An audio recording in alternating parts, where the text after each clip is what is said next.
Assalam alaykum wa rahmatullahi wa barakatuh. Si tes paroles ont touché ton cœur, si elles ont réveillé une lumière en toi, alors n'oublie pas de t'abonner à la chaîne et de partager cette vidéo à ceux que tu aimes. Parce que parfois, un seul mot peut changer une vie. Qu'Allah te guide, t'éclaire et fasse de ton cœur une demeure pour sa lumière. À très bientôt, Inch'Allah. Poukl.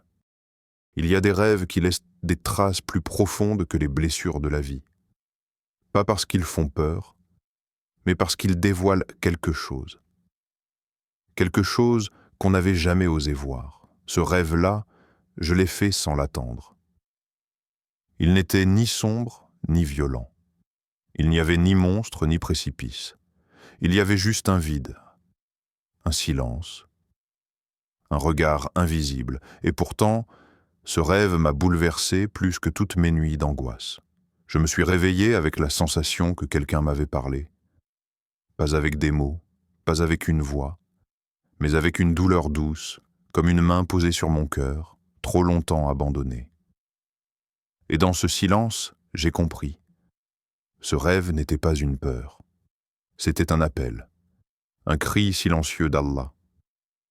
Il y a des rêves qui ne commencent pas par une image, mais par une impression, comme si quelque chose de profond, d'ancien, t'appelait sans bruit.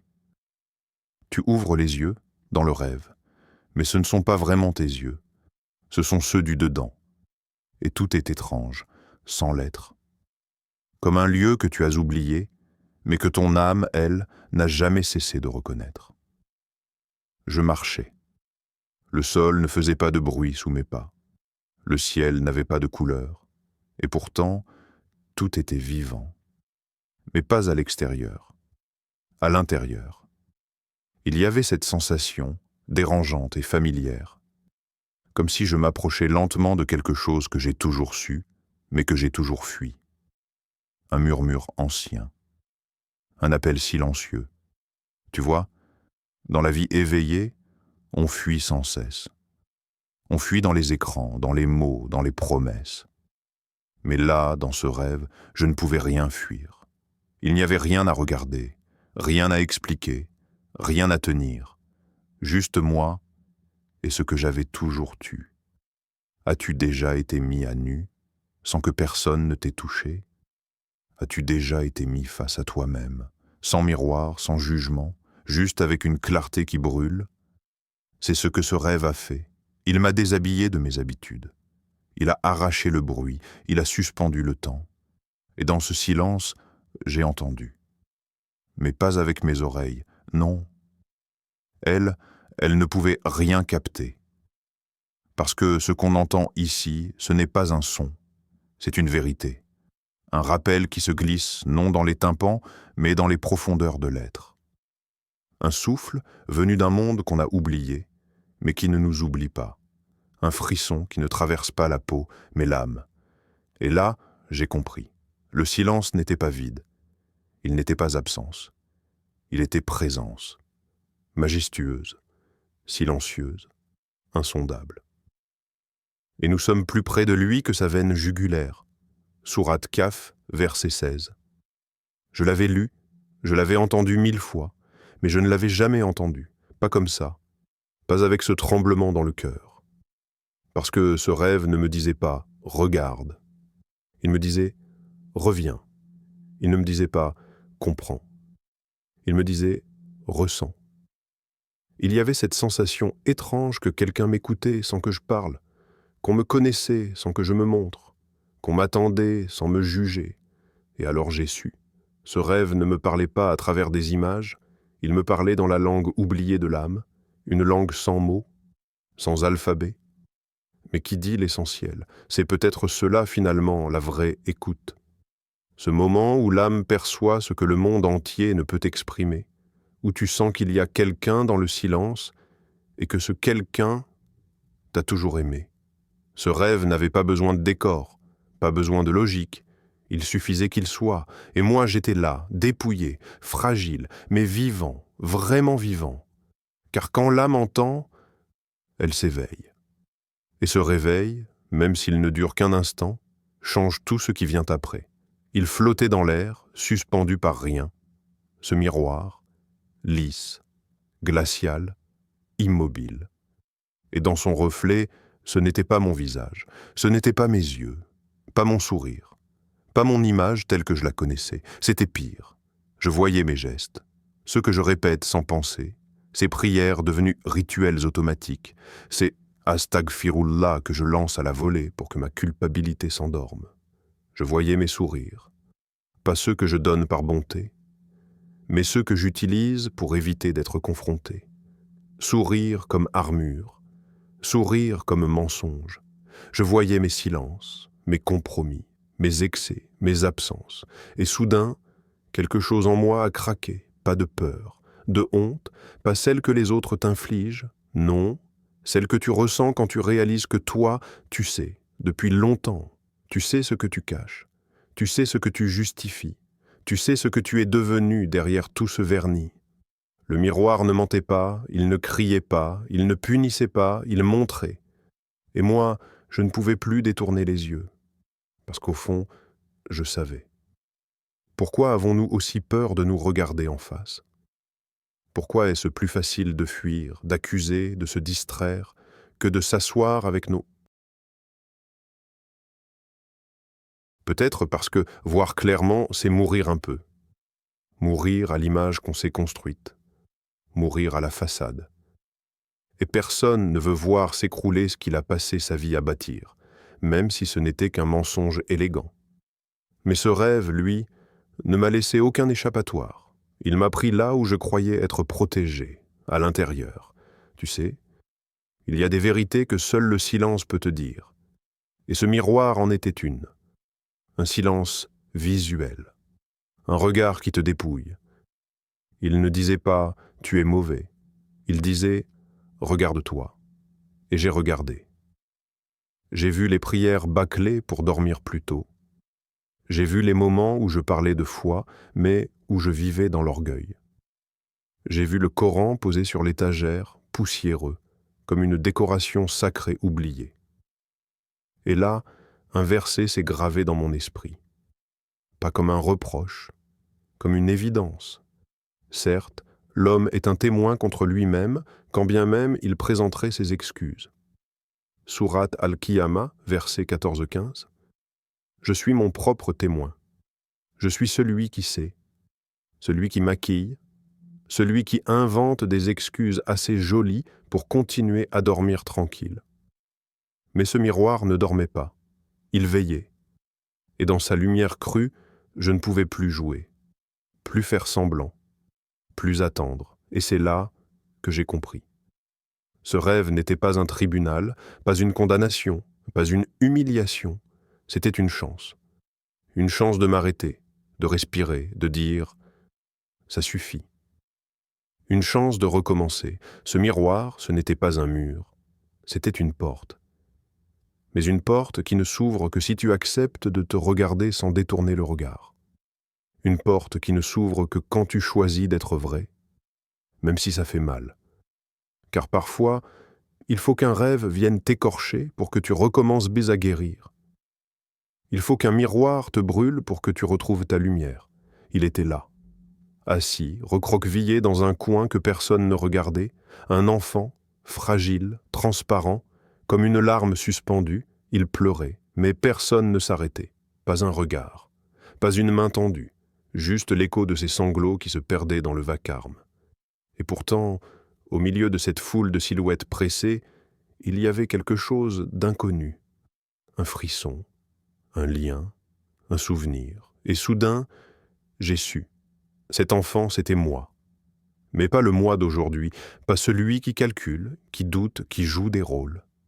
C'était l'autre, le moi d'avant, le moi pur, celui qui croyait sans complication, celui qui appelait Allah à voix haute, les larmes au bord des yeux, sans se demander si c'était convenable, celui qui pleurait quand il entendait le Coran, pas parce qu'il comprenait les mots, mais parce que son cœur comprenait le langage. Où est-il passé, cet enfant ? Il n'est pas mort, il n'a pas disparu, il a été enseveli, sous des couches de certitudes fausses, sous des blessures non dites, sous des péchés répétés, devenus habitude, sous les plus tard, les je n'ai pas le temps, les ce n'est pas si grave. On croit parfois que la foi se perd comme un objet, mais non. Elle se cache, comme un enfant blessé. Elle pleure en silence dans un coin de l'âme qu'on ne visite plus. Et moi, je l'ai oubliée.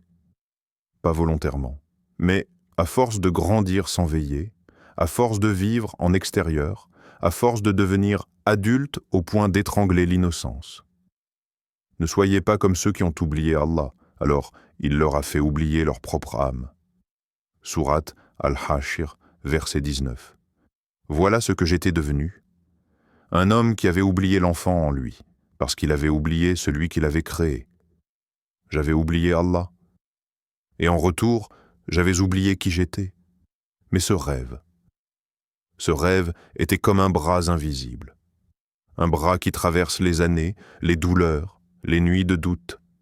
Un bras qui s'approche doucement de cet enfant oublié. Et qui lui dit « Je ne t'ai jamais abandonné ». Il ne criait pas, il ne réprimandait pas, il murmurait, comme une mère qui retrouve son enfant après l'avoir longtemps cherché. Et cet enfant a levé les yeux. Les larmes coulaient encore. Mais cette fois, il n'était plus seul. Il n'avait pas besoin de comprendre tout ce qu'il avait vécu.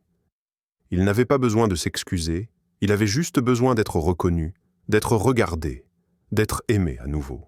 Et moi, dans ce rêve, j'étais là, spectateur de ma propre fragilité, témoin de ce que j'avais mis de côté trop longtemps.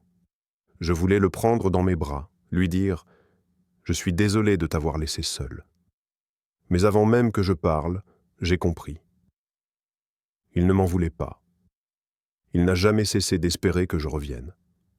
Parce que cet enfant, c'est le cœur que Dieu avait déposé en moi avant que le monde ne le recouvre. Un cœur tendre, un cœur pur, un cœur capable d'aimer Allah sans masque, sans peur, sans calcul. Il ne demandait pas des réponses. Il demandait une main, un regard sincère, un retour. Ce rêve n'était pas une nostalgie. C'était un rendez-vous, avec moi-même, avec l'âme que j'avais abandonnée dans les couloirs du temps. Et dans les pleurs de cet enfant, j'ai reconnu un appel à ne plus vivre en surface, un appel à revenir là où tout a commencé, là où les larmes étortaient des prières, là où l'amour d'Allah suffisait à remplir un monde vide.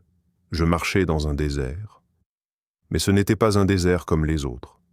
Il n'y avait ni sable brûlant, ni vent sifflant, ni soleil cruel. Il n'y avait même pas de chaleur, ni de froid. Juste, un silence vaste, un horizon sans fin, comme si le monde entier s'était vidé pour me parler autrement. Pas une tempête, pas une voix céleste. Et pourtant, à chaque pas, un signe, un éclat dans le ciel, comme une étoile oubliée, un mot gravé dans la pierre que je n'avais jamais appris, mais que je comprenais, une brise douce, née du silence, qui murmurait sans bruit des vérités enfouies. Et je marchais. Pas pour arriver quelque part, mais pour écouter, pour voir autrement. Il y avait dans ce désert quelque chose de paradoxal. Il semblait vide, mais il était plein. Plein de présence, de rappels, de regards invisibles. Et j'ai compris. On passe notre vie à chercher des miracles. On veut des éclairs dans le ciel, des montagnes qui bougent, des voix qui tombent du haut du firmament, mais le vrai miracle, le plus grand, le plus intime, c'est de sentir qu'Allah te parle à travers ce que les autres ne voient bien pas. Un mot qu'on croise par hasard, une feuille qui tombe au bon moment, un silence qui te serre le cœur comme un appel, un verset que tu entends un jour et qui semble avoir été récité juste pour toi. Ce sont ces petits éclats de lumière dans les creux de l'existence. Et ce désert en était rempli. Et sur la terre, il y a des signes pour ceux qui ont une foi certaine, et aussi en vous-même. N'observez-vous donc pas? Sourate Ad-Dariyat, versets 20 à 21. Oui, il y avait des signes, dans le ciel sans nuages, dans le sol sans traces, dans le vide lui-même. Parce que le vide, ce n'est pas l'absence de choses, c'est l'espace laissé libre pour qu'on écoute. Ce désert, je le portais déjà en moi. Je l'avais rempli de bruit, d'inquiétude, de poursuites vaines. Et là, dans ce rêve, il avait été vidé, non pour me punir, mais pour que je puisse enfin voir. Il y avait un rocher, solitaire, sur mon chemin. Et dessus, un mot. Un mot que je ne peux pas traduire, mais que mon cœur a compris. Il disait « Il n'est jamais loin. C'est toi qui t'es éloigné. » Alors j'ai levé les yeux, pas vers le ciel, mais vers l'intérieur. Et j'ai su. Depuis le début, il était là. Ce désert n'était pas vide, il était habité, par sa présence, par son rappel, par son cri silencieux, un cri que seules les âmes éveillées peuvent entendre, un cri qui ne fait pas peur, mais qui réveille. Et moi, dans ce rêve, je n'étais plus seul, je n'étais même plus perdu. Parce que même le désert peut devenir un jardin, si tu apprends à lire avec les yeux de la foi. Chaque pas était un verset, chaque silence, une réponse, chaque caillou, une preuve. Et je me suis souvenu que le désert n'est pas le contraire de la vie. C'est l'espace pur où Dieu parle à ceux qui veulent encore entendre. Au centre de ce rêve, il y avait un feu différent de tous ceux que j'avais connus. Il ne rugissait pas, il ne dévorait pas, il ne consumait pas tout sur son passage. Il ne faisait pas peur, il réchauffait, il illuminait, il purifiait sans douleur. Je sentais sa chaleur douce, caressante, comme un souffle de vie qui pénètre lentement, sans brûler la peau, mais réchauffant les profondeurs du cœur.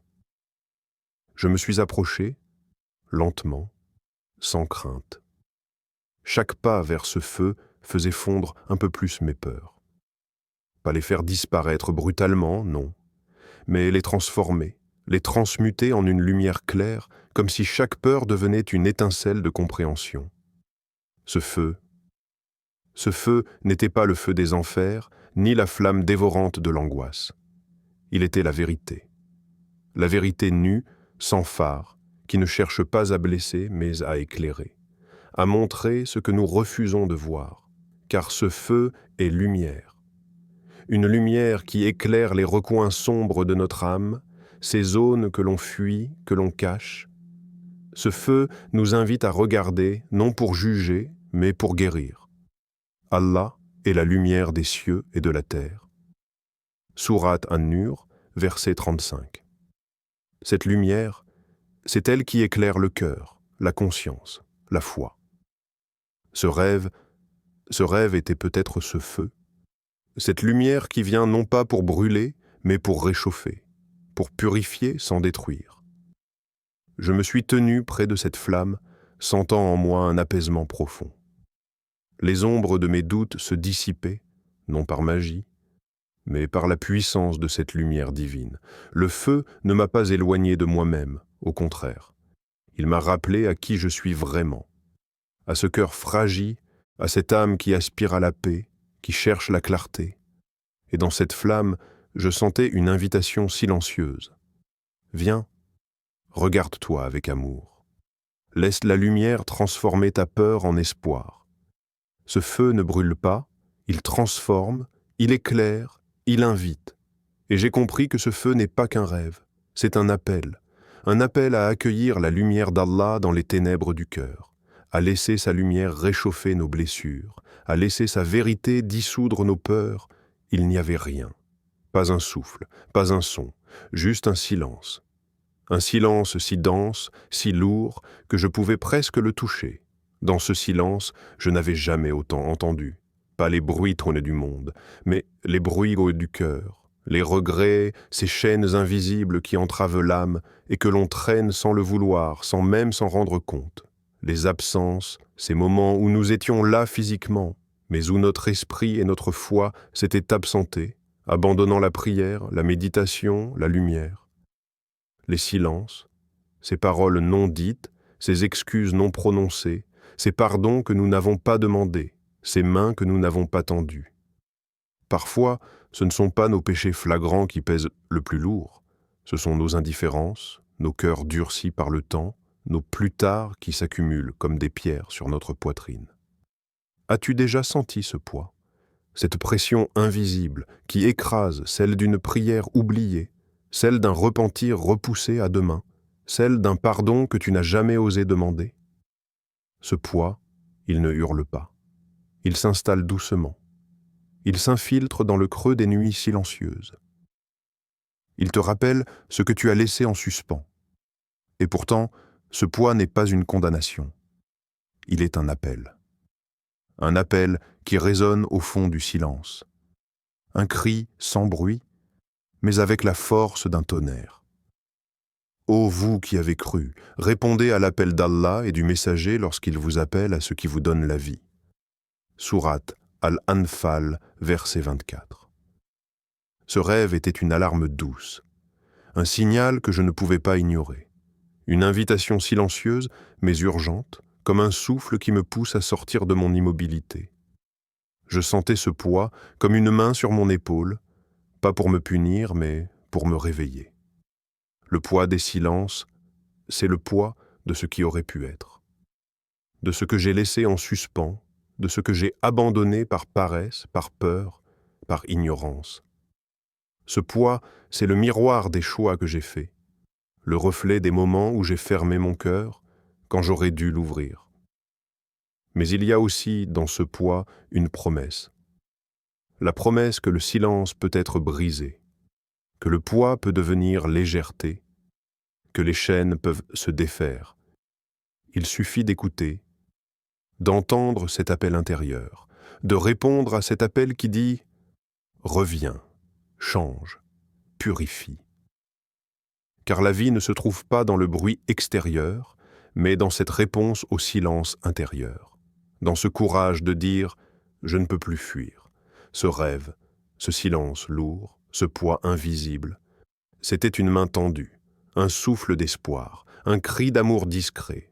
J'ai vu un pont, long, financial, suspendu dans le vide. Il n'était ni fait de pierre ni de métal, mais d'une matière fragile, presque transparente, comme un souffle entre ciel et terre. Un lien invisible. Au bout de ce pont, il y avait une lumière douce, apaisante, une paix qui semblait attendre patiemment.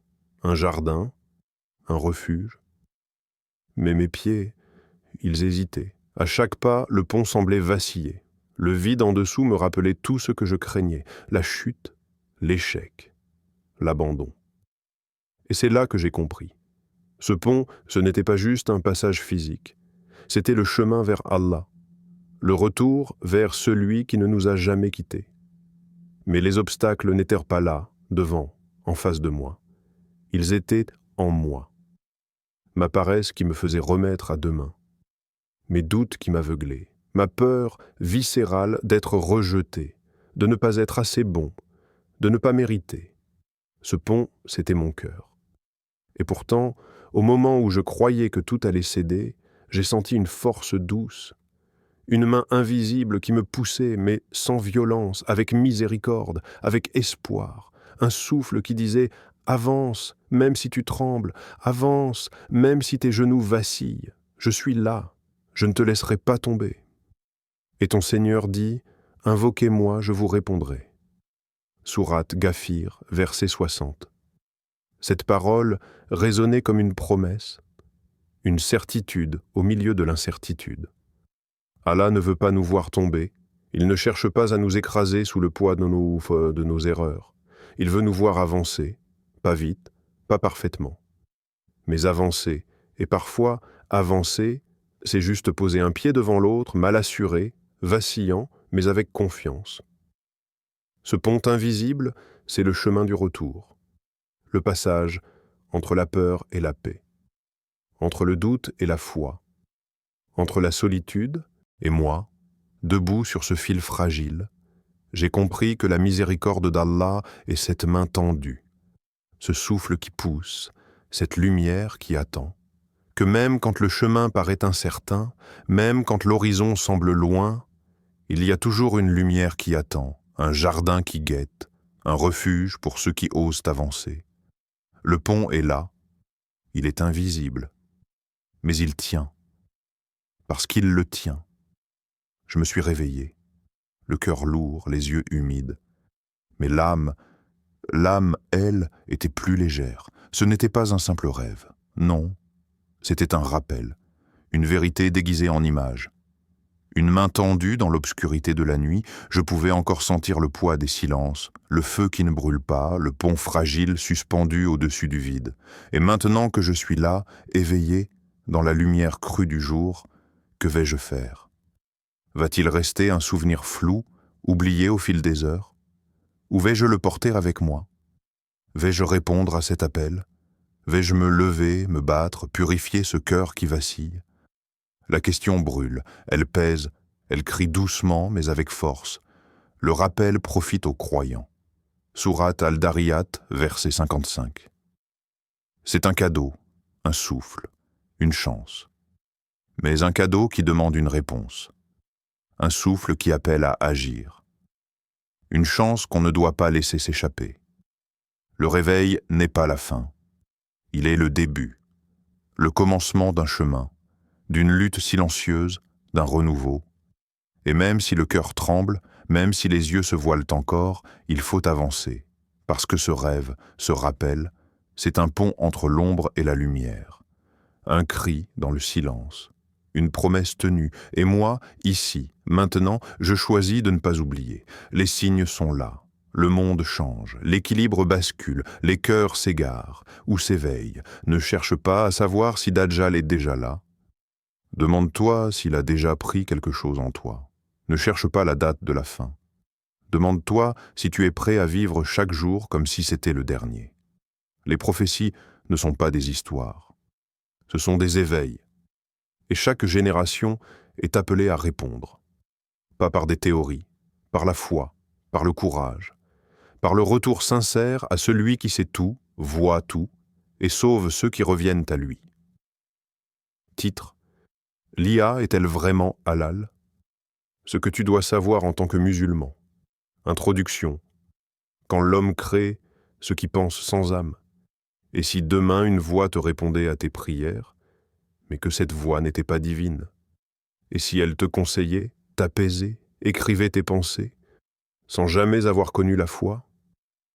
L'intelligence artificielle, certains y voient une révolution, d'autres y sentent une inquiétude. Mais pour le croyant, la vraie question n'est pas « est-ce utile ?» La vraie question est « est-ce permis par Allah ?» Car tout progrès n'est pas bénédiction, et tout ce qui impressionne les yeux ne purifie pas les cœurs. Alors, en tant que musulmans, devons-nous l'accepter, la rejeter, ou la comprendre pour mieux la maîtriser? Dans ce monde où même les machines veulent parler comme des humains, n'oublions jamais que seule l'âme distingue l'homme de la création. Partie 1. Quand les machines commencent à penser et que les cœurs cessent de réfléchir, tout a commencé simplement. Une ligne de code, un algorithme silencieux, puis une voix, puis un dialogue. La machine a appris. Elle a mémorisé les mots, compris les structures, imité l'intelligence. Elle a commencé à écrire, à répondre, à conseiller. Elle peut désormais te rédiger une khutba, te rappeler un verset, te souffler une invocation, avec douceur, avec éloquence. Parfois, mieux que toi. Et l'homme, émerveillé, a commencé à déléguer. D'abord les tâches simples, puis les choix, puis les pensées. Mais il a oublié une chose. Ce que la machine perfectionne, le cœur peut abandonner, car l'humain n'a pas été créé pour seulement traiter l'information. Il a été créé pour chercher la vérité, pour se perdre, se poser des questions, douter, prier, pleurer, se relever, pour vivre cette quête vivante que l'intelligence artificielle ne connaîtra jamais. Ils ont des cœurs avec lesquels ils ne comprennent pas. Sourate Al-A'raf 779. Quel est ce cœur qui lit le Coran mais ne vibre plus, qui entend un rappel mais reste froid, qui écoute une machine parler de Dieu et qui hoche la tête sans frissonner? Est-ce cela que nous devenons, des consciences déléguées, des âmes en mode automatique, des serviteurs sans présence? La machine ne pêche pas, mais elle ne se repent pas non plus. Elle n'aime pas, elle n'a pas honte, elle ne ressent pas la crainte révérentielle, elle ne pleure pas dans le noir quand personne ne regarde. Toi, tu le peux. C'est ta noblesse. c'est ta faiblesse, c'est ta beauté. Mais tu as commencé à abandonner ce rôle. Tu as confié à la machine ce que ton cœur seul devait faire.